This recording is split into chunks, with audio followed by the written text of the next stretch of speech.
Subscribe my channel and press bell icon to get all notification. Students, we are discussing the chapter Biotechnology Principles and Processes, and we are discussing the recombinant DNA technology. We know in recombinant DNA technology, first we have to isolate the gene of our interest by breaking the cell walls with the help of different enzymes like lysozymes in the case of bacteria, chitinase in the case of fungal, and the cellulose in the case of plant cell. After breaking, we can isolate the DNA. This DNA are cutted out with the help of restriction enzymes, and these fragments are separated through the gel electrophoresis. After separation of these DNA fragments, they are inserted into the proper vector, and the vectors are then introduced into the host cell. After introduction of these vectors or this rDNA into the host cell, we have to identify or we have to select these transformers from the non-transformer. तो इसी चीज के बारे में आज हम बात करेंगे that how we can identify or how we can separate the transformer from the non-transformer. So this process is known as screening. So let's see how we can do the screening of the transformation. Transformation is the process in which that host cell receives the foreign DNA. अगर host cell के अंदर कोई foreign DNA आ गया है, then it will known as transformer or transformated cell. और transformation हम कह सकते हैं कि process हो गई है. इसी ट्रांसफॉर्मेशन सेल को हम कैसे आइडेंटिफाई करेंगे कि क्या हुआ, फॉरेन डीएनए आया है, इस सेल का पार्ट बन गया है या नहीं. इस प्रोसेस को हम that could be done, this screening process could be done on the basis of selectable marker.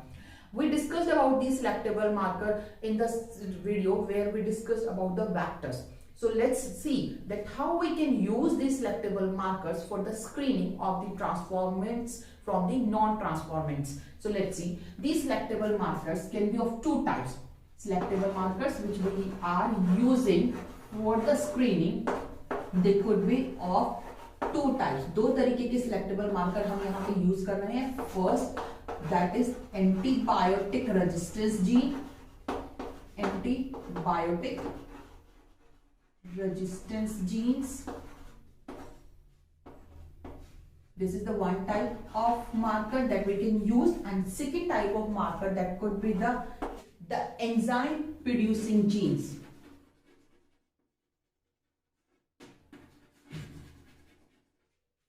So these are the two selectable markers which can be used for the screening of transformants. Now let's see how we can use the transformant on the basis of antibiotic resistant gene. पहले हम इसको देखते हैं antibiotic resistant gene के basis पे हम कैसे select करेंगे कि हमारी जो host cell है वो transformant है और या फिर non transformant है.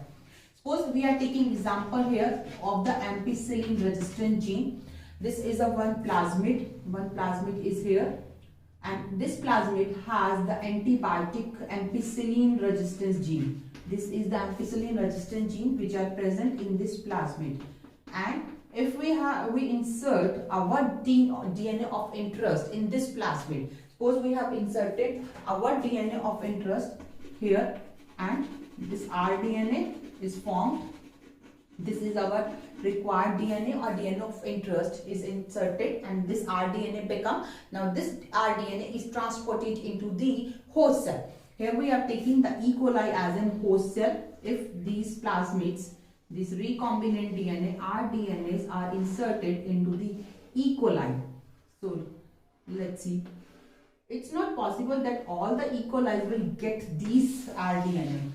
When we try to insert, it's not possible कि सभी के सभी E. coli के अंदर ये plasmid ये rDNA insert हो पाएगा. Some will get this rDNA and some will not get this rDNA. So that we have to identify. यही चीज हमें identify करनी है. Suppose this is an E. coli which received this rDNA, and this one is also another E. coli cell which received this rDNA, and we are culturing or we are growing these E. coli bacteria in a medium which has the antibiotic ampicillin.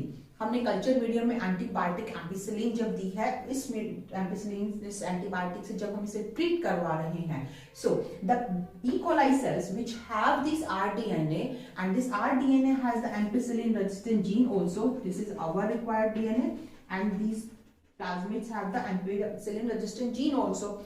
So if these cells will become the transformants, they will get this ampicillin gene also. तो इनके अंदर ये ampicillin resistant gene भी आ जाएंगे. So in this condition, these only the bacterial cells which become the transformant, they will grow. So this bacterial cell will grow and this bacterial cell will grow. But these two bacterial cells, these two E. coli cells which did not receive this rDNA, they are not able to grow in the medium where the ampicillin is provided. So in this way, we can identify that these cells will become the transformant cells. So this is the one way by which we can identify. The another method is the enzyme producing gene. Enzyme producing gene के basis पे भी हम identify कर सकते हैं that cell become transformant or not. So यहाँ पे हम example ले रहे हैं the gene that is the LAGZ gene. LAGZ gene is the gene which form an enzyme which is beta galactosidase. It produces the beta galactosidase enzyme, and this beta galactosidase enzyme will work onto the substance that is the X-gal and then form the blue color product. Blue color product is formed in the presence of this enzyme. This X-gal is the modified galactose, and this X-gal is generally it is in white color. It's a white color substance, but in the presence of beta galactosidase, it is converted into the another product which is blue in color. So they will form the blue color in the presence of this beta galactosidase enzyme. Okay, now what happened? Suppose this is the plasmid. This is one plasmid, and this plasmid has this LAGZ gene. ये इसका LAGZ gene है, and this LAGZ gene is producing this same beta galactosidase enzyme. यही gene जो है beta galactosidase को produce कर रहा है. Suppose we have inserted our gene of interest into this region of beta galactosidase. हमने इसी रीजन में हमने यहाँ से प्लाज्मिड को कट किया and then we inserted this our required gene in the region of this LAGZ gene. इस area में जब हमने इसे इंसर्ट करवा दिया है, by inserting this gene in this LAGZ gene area, gene region, it will inactivate. हमारे gene के इंटरेस्ट में इंसर्ट करवाने की वजह से ये जो LAGZ जीन है ये इनएक्टिवेट हो जाते हैं, and this is known as insertional inactivation.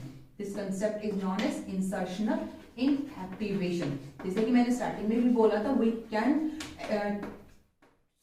identify the transformant from the non-transformant on the basis of expression of our gene or on the non-expression of gene also. तो यहाँ पे तो gene का expression हो रहा था, ampicillin resistant gene they are showing their expression, but here we are stopping their expression. यहाँ पे हम expression को stop कर रहे हैं. So this gene, this LAGZ gene will now become inactivate due to the insertion of the gene of interest at this site. If we grow the E. coli cells which have these recombinant DNA, Jin E. coli cell के अंदर ये recombinant DNA होगा, उन्हें अगर हम यहाँ पे grow करवा रहे हैं, so this is the plasmid, and this plasmid has the LAGZ with our gene of interest. अगर हमारे gene of interest वाला plasmid यहाँ पे हमने grow करवाया, so this is the plasmid, and it has our gene of interest. अगर हमने इन plasmid को इन E. coli के अंदर इंसर्ट करवाया and we want to check it, then we grow these E. coli bacteria in the presence of this X-gal substance. In the general situation, the X-gal is white, that we already know it's a white. So when these E. coli will grow here, if beta galactosidase will form, then this white color will convert into the blue color. But due to this insertional inactivation, now the E. coli are growing here, they will grow here, but the color of this culture medium will not change. It will remain as it is.